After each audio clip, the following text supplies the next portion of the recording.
Part 3, Attempted Suicide by Andrew McChesney. Diana's husband grew angry when three women persisted in visiting the house to study their religious books. On their wedding day, he had told Diana, "Don't ever try to get me to go to church." Now he opposed the presence of the three women and threw out the books they gave her. The women invited Diana to their church's evening meetings. However, Diana worked nights at Pizza Hut to make ends meet. One woman pressured her into getting a day job at a newspaper so she could come to the meetings. As Diana studied, she learned that the women believed Jesus was a created being and not eternal. Reading their literature, she saw that their Jesus didn't match the Jesus whom she had learned about in the Bible as a girl.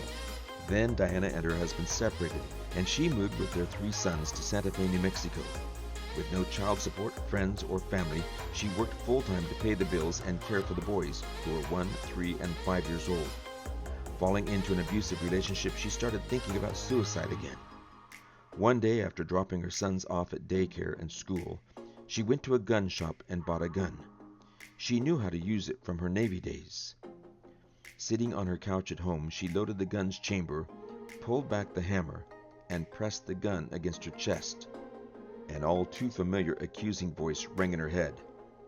"You're a terrible person," it said. "You're a terrible mother." Diana firmly gripped the trigger. She felt her heart pounding in her head. Then a calming voice interrupted her. "What about your children?" it said. Before she could respond, the accusing voice countered, "They will be better off without you." "They need you," the calming voice pleaded. Diana thought about how her death would affect her children. She became enraged. She had come up with a plan to end her pain, but now she couldn't go through with it. "I can't do this anymore. It's too hard," she cried out. "You don't have to," the calming voice said. "I'll do it for you." With those words, Diana put down the gun, collapsed onto the floor, and cried until she couldn't cry anymore. Then she called a trusted co-worker. Together, they drove into the desert to fire off the gun.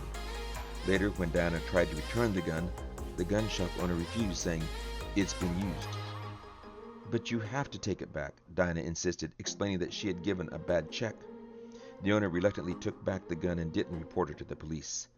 Diana believed that he sensed what had happened.